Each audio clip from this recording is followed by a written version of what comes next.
मेरे प्यारे साथियों, नमस्कार। फ्रेंड्स, बहुत इम्पोर्टेंट टॉपिक है आज का। और टॉपिक है कि किस तरीके से जनसंख्या नियंत्रण पर अब हमारे देश का नियंत्रण होता चला जा रहा है। यानी कि हमारे यहाँ की जो प्रजनन दर है, जो टोटल फर्टिलिटी रेट है, वह अब जनसंख्या के स्थिरीकरण से भी नीचे आ गई है। और इसे आप एक बहुत बड़ी सफलता मानकर चल सकते हैं। जो जनसंख्या का टॉपिक है, आपके सिविल सर्विस एग्जामिनेशन के सिलेबस का बहुत इम्पोर्टेंट टॉपिक है, प्री की दृष्टि से भी और मेंस की दृष्टि से भी। और चूंकि इसके बारे में अब नए अध्ययन हमारे सामने आ रहे हैं, नए आंकड़े हमारे सामने आ गए हैं, इसलिए जाहिर है कि यह लेक्चर आपके लिए बहुत इम्पोर्टेंट हो जाता है। फ्रेंड्स, आपके लिए एक उपयोगी सूचना, हमारा फुल ऑनलाइन कोर्स है जिससे ऑप्शनल सब्जेक्ट को छोड़कर हम प्री, मेंस और इंटरव्यू तक की पूरी तैयारी कराते हैं। इसके सभी 1000 घंटे के लेक्चर्स वेल एडिटेड और एनिमेटेड हैं। इसके जो 90% लेक्चर हैं मैंने तैयार किए हैं। और मैं स्पेशली बताना चाहूँगा कि हमने इसमें पढ़ाया नहीं है बल्कि समझाया है। आपको इसकी पूरी जानकारी हमारे मोबाइल ऐप और हमारी वेबसाइट पर मिल जाएगी। दोस्तों, जो हमारे यहाँ का सैंपल रजिस्ट्रेशन सिस्टम है, जिसे हम शॉर्ट फॉर्म में SRS कहते हैं, उन्होंने आंकड़े जारी किए हैं, प्रजनन दर के आंकड़े, कुल प्रजनन दर के आंकड़े। आइए पहले इस आंकड़े को समझ लेते हैं। उन्होंने अपने आंकड़ों में बताया है कि भारत में अब जो टोटल फर्टिलिटी रेट है वह 1.9 पर आ गई है। ये क्या है टोटल फर्टिलिटी रेट और क्या है 1.9? आइए सबसे पहले इसे जान लेते हैं। देखिए, एक बच्चा जो होता है उसे जन्म देते हैं एक पुरुष और एक स्त्री, यानी कि पति पत्नी, माता पिता। माता पिता दो हुए, राइट? माता पिता की संख्या दो की हुई, एक माता और एक पिता, दो हुए। और यदि ये दो लोग मिलकर दो बच्चों को जन्म देते हैं तो इसका मतलब यह हुआ, ये बहुत ही सरल सा गणित है, कि किसी दिन माता और पिता दुनिया में नहीं रहेंगे तो उनकी जगह लेने के लिए उनके दो बच्चे होंगे।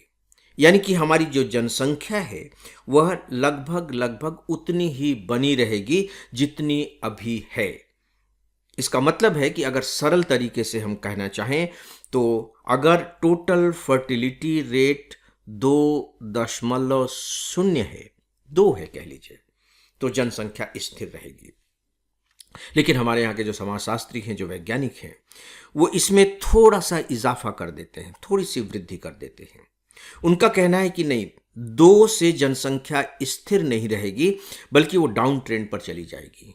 क्योंकि देखिए, बच्चा हुआ है, बच्चे के जन्म के बाद 2 बच्चे तो हो गए, लेकिन कौन कितने समय तक जीवित रहता, आगे चलकर एक्सीडेंट हो सकता है, कोई बीमारी हो सकती है, तो उसमें से हो सकता है कि 2 में से कोई एक बच्चा न रहे।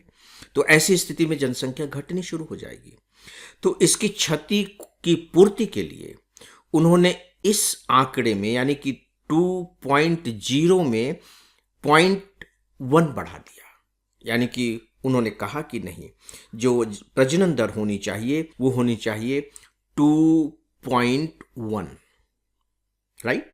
तो यदि किसी देश की टोटल फर्टिलिटी रेट 2.1 है तो ये माना जाएगा कि वहाँ अभी जो जनसंख्या है वह जनसंख्या भविष्य में बनी रहेगी। इसे जनसंख्या स्थिरीकरण का डेटा आप कह सकते हैं। अब देखिए कि हमारे यहाँ जो स्थिति अब है वह हो गई है 1.9। स्थिरीकरण के लिए चाहिए 2.1 और वो हो गई है 1.9। इसका मतलब है कि हम स्लाइटली जनसंख्या के डिक्लाइन फेज में एंटर कर गए हैं। इसलिए आपको मालूम होगा कि कुछ दिनों पहले ही अखबारों में काफ़ी इस पर चर्चा भी हुई थी। मैंने डेली ऑडियो लेक्चर में भी इस पर बात की थी कि आंध्र प्रदेश राज्य की जो टोटल फर्टिलिटी रेट है वह तो घटकर 1.5 हो गई है। और उसे देखते हुए फिर वहाँ के चीफ मिनिस्टर ने घोषणा की कि 2 से अधिक बच्चे होने पर उन्हें 25,000 रुपए की प्रोत्साहन राशि दी जाएगी। और इसके बाद दूसरे राज्यों ने अलग अलग तरीके के कदम उठाए। जैसे अगर मैं मध्य प्रदेश की बात करूं तो मध्य प्रदेश में पहले यह था कि यदि किसी के 2 से अधिक बच्चे हैं तो उन्हें सरकारी नौकरी नहीं मिलेगी। सरकार ने कुछ ही दिनों पहले अब इस क्लॉज को हटा दिया है। नहीं, 2 से अधिक बच्चे हैं तो भी सरकारी नौकरी मिलेगी। यानी कि जो राज्य हैं वे भी अभी इस बारे में सतर्क हो गए हैं कि नहीं, अब हमें जनसंख्या को नियंत्रित नहीं करना है जो 1970 में हमने किया था। अब हमें जनसंख्या को फ्री छोड़ देना है। तो सरकार अब धीरे धीरे, जो राज्य सरकारें हैं वे लगभग यही करने लगी हैं।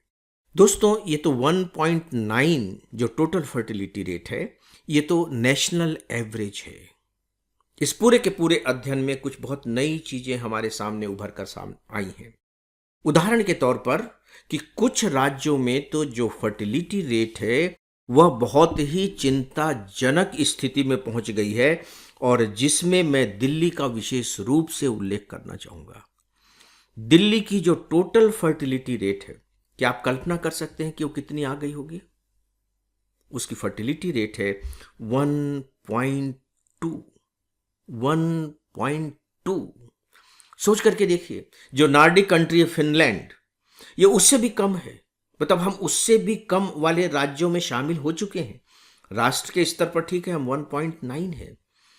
दिल्ली की जो फर्टिलिटी रेट हो गई है वह हो गई है 1.2। क्या आपको नहीं लगता कि ये थोड़े से चौंकाने वाले आंकड़े हैं? लेकिन दोस्तों, आंकड़े हैं।